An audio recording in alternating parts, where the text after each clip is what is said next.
Welcome to our channel. నేను రమారావి. Life changing hacks చాలా విషయాలు మాట్లాడామండి మనం. అయితే ఇవాళ ఒక కొత్త విషయం మాట్లాడదాం. ఇన్వాల్వ్మెంట్, దేంట్లో ఉన్న లీనమైపోవటం. ఏదో ఒక పాత్ర, ఏదో ఒక పని చేస్తున్నాం, ఓ ఉద్యోగంలో చేరాం, ఇన్వాల్వ్ అయి పని చేయటం. మనం ఇన్వాల్వ్ అంటే అందులో లీనమై పనిచేస్తే పనులు చక్కగా అవుతాయి. ఏదో పైన వెళ్ళానులే చేశానులే అన్నట్టుగా చేస్తే ఉంటే ఆ పని కూడా అలాగే ఉంటుంది. బాగా ఇన్వాల్వ్ అయి చేసిన పనులు చక్కగా సజావుగా సక్రమంగా కుదురుతాయి. పైన చేయకూడదు, మనం ముందు చెప్పుకున్నట్టే. అయితే ఇప్పుడు ఇన్వాల్వ్ అయి చేయవలసిన పనులు ఏమేమిటి చూడండి. వంట ఇన్వాల్వ్ అయి చేయాలి, అప్పుడు బాగా రుచిగా పర్ఫెక్ట్గా చక్కగా కుదురుతుంది. ఇల్లు వాకిలి సర్దుకోవటం, శుభ్రంగా ఉంచుకోవటం ఇన్వాల్వ్ అవ్వాలి. తల్లి పాత్ర, తల్లులు పిల్లలతోటి తల్లులు బాగా ఇన్వాల్వ్ అయ్యి పిల్లల తాలూకు వ్యవహారాల్లో అన్నిట్లలో మనం ముందుకెళ్ళి బాగా చేయాలి. మళ్ళీ అత్తలు అయ్యాక మన అత్తగారులు అయిపోయాక ఇన్వాల్వ్ అవుతాం అనకూడదు, అప్పుడు కొంచెం కష్టం అవుతుంది. ఈ ఇన్వాల్వింగ్ ఏంటంటే సందర్భాల్లో కాదు, మనం చేయవలసిన వాటిలలో. సందర్భంలో ఇన్వాల్వ్ అయిపోయి వాళ్ళ ప్రోగ్రాంలో మనం కూడా చేరిపోవటం కాకుండా, మనం ఏ పనికి ఎంత మటుకు న్యాయం చేయాలో అంతవరకు ప్రతి విషయంలోనూ పూర్తి మన దృష్టిని దాని మీద పెట్టాలి. ఇన్వాల్వ్మెంట్ ఎప్పుడు వస్తుంది? ఫోకస్ వల్ల వస్తుంది. దాని మీద మనకు దృష్టి ఉంటే అప్పుడు మనం అందులో లీనమవుతాం. లీనమై చేసే పనిని చక్కగా సజావుగా ఇంకేదో బాగా చేస్తాం. ఇందులో టీచర్లు, ఆఫీసర్లు, తర్వాత లెక్చరర్సు, గాయకులు, నాట్యాలు చేసేవాళ్ళు, అంటే నర్తకులు, అందరూ యాక్టర్సు, ప్రతి వాళ్ళు కూడా ఇన్వాల్వ్ అయ్యి చేసిన పని ఎప్పుడు సక్సెస్ అవుతుంది. అయితే ఈ ఇన్వాల్వ్మెంట్కి ఒక ఏమంటారు, చిన్న అడ్డుకట్ట ఒకటి ఖచ్చితంగా ఉండాలటండి. నిన్న మొన్నట్లో ఎవరో వాట్సాప్లో ఒక వీడియో పెట్టారు, ఫేస్బుక్లో కూడా చూసినట్టున్నాను. ఆవిడెవరో ఒక డ్యాన్స్ డ్రామా, ఆవిడ డ్యాన్స్ చేస్తున్నారు, భద్రకాళి అమ్మవారి వేషం వేశారు. ఈ వేషం వేసి చివరికి ఆ రాక్షస పాత్రధారిని పొడి చేయడానికి సిద్ధపడిపోయింది ఆవిడ. పాత్రలో అంత మునిగిపోయింది అనమాట, అంత లీనమైపోయింది, అంత ఉగ్రం వచ్చేసింది ఆవిడకి. అయితే చిన్నప్పుడు ఎప్పుడో చదివానండి నేను, ఇట్లా కూచిపూడి భాగవతులదే ఏదో ఒక నృత్య రూపకం, అంటే ప్రహ్లాద చరిత్ర నాటకంలో నరసింహ పాత్రధారికి పాత్రౌచిత్యానికి సరిపడా ఇనప గోళ్ళు పెట్టారట, లోహపు గోళ్ళు పెట్టారు. స్వామివారి గోళ్ళు కదిపినప్పుడు ఆ గోళ్ళ నుంచి కాంతులు వెదజల్లుతున్నాయి అలా చూపించడం కోసం. ఆయన పాత్రలో ఎంతగా లీనమైపోయారంటే ఆ హిరణ్యకశిపుడు పాత్రధారిని బొట్ట తీర్చేశారట. చాలా ఏళ్ల క్రితం చదివాను నేను. అలా జరుగుతుందా ఎక్కడైనా అని అనుకుంటుండేవాళ్ళు. అంత ఇన్వాల్వ్ అవుతారా ఎవరైనా? ఇప్పుడు స్టేజ్ మీద వేసేటప్పుడు చుట్టుపక్కల బోల్డని ఉంటాయి, అబ్స్టకల్స్ బోల్డని గొడవలు ఉంటాయి, బోల్డంత హడావిడి ఉంటుంది, మైకుల మధ్యలో పీ అంటూ ఉంటాయి, ఏమి సరిగా ఉండవు. అలాంటప్పుడు కూడా పాత్రలో లీనమైపోయారంటే వాళ్ళకి ఎంత ఫోకస్ ఉంది. ఇలా ప్రమాదాలకి దారితీసే వ్యవహారాల జోలికి వెళ్ళకుండా అంత ఫోకస్ తోటి వెళ్ళాలి.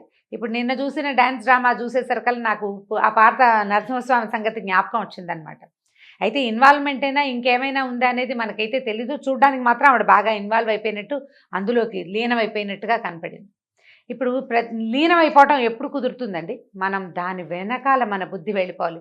నేను కూడా చూడండి, 1-2 కథలు చెప్పినప్పుడు లీనమైపోయాను కథలో. అసంకల్పితంగా దుఃఖము, కళ్ళల్లో ఆనందాశ్రువులు అలా వస్తాయి. దీన్ని దుఃఖం అనకూడదు, ఒక సంతోషం అన్నమాట. లీనమైపోతే వస్తుంది, ఎమోషనల్గా అయిపోతాం. సినిమాల్లో కూడా లీనమైపోతాం మనం, అట్లా చూస్తుంటాం, వాళ్ళు ఏడుస్తుంటే వాళ్ళతో పాటు మనం కూడా ఏడ్చేస్తుంటాం. అంతలా వెళ్ళిపోకూడదు, అంత వెళ్ళకూడదు. కొంత ఇన్వాల్వ్మెంట్ ఖచ్చితంగా ఉండాలి.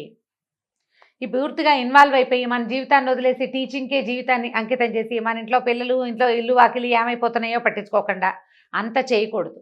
కానీ ఖచ్చితంగా ఇన్వాల్వ్మెంట్ కావాలి. ఒకవేళ మీకు ఇన్వాల్వ్మెంట్ లేకుండా పైన పని చేస్తూ ఉన్నట్టయితే ఇన్వాల్వ్మెంట్ని ప్రాక్టీస్ చేయండి, ఫోకస్ని పెంచండి చేసే పని మీద.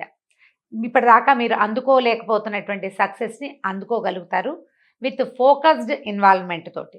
ఒకవేళ మీరు చాలా ఎక్కువ ఇన్వాల్వ్ అయిపోతూ ఉంటే మీ తాలూకు వృత్తి ప్రవృత్తుల్లో కొద్దిగా ఒక్క అడుగు వెనక్కి వేయండి. ఒక గీత ఉంది, దాన్ని దాటి వెళ్ళకూడదు. దాన్ని దాటి వెళ్తే అభాసు పాలైపోతాం మనం. కొంతమంది టీచర్లు ఇంట్లో కూడా టీచర్లుగానే ప్రవర్తిస్తారు. నేను చూశాను 2-3. నాకు కూడా ఉందిలేండి కొంచెం జబ్బు, ప్రైవేట్ క్లాస్ తీస్తావు నువ్వు అన్నిటికైనా మా వాళ్ళు పోట్లాడతారు. మా అక్కయ్యలు అందరికీ ఉంది, అందరికీ ఉంటుంది. టీచింగ్లో ఎక్కువ ఇన్వాల్వ్ అయ్యి టీచ్ చేసే వాళ్ళకి ఇళ్లలో కూడా ప్రైవేట్ క్లాసులు చెప్తుంటాం. ఎవరు దొరికితే వాళ్ళకి క్లాస్ పీకేయటమే. అంతలా వెళ్ళకూడదు, జనాలు మనం చూస్తే పారిపోతారు.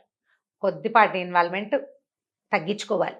బాగా ఎక్కువ ఇన్వాల్వ్మెంట్కి ట్రై చేయాలి. ఎక్కడ ముందుకెళ్ళాం, ఎక్కడ వెనక్కి రావాలి అనే దాని మీద అవగాహన ఉంచుకోండి. మనం ఈ డాన్స్ డ్రామా పాత్రధారిలాగా అంత ఎక్కువ వెళ్ళిపోకూడదండి. ఒక మాదిరిగా వెళ్ళొచ్చు.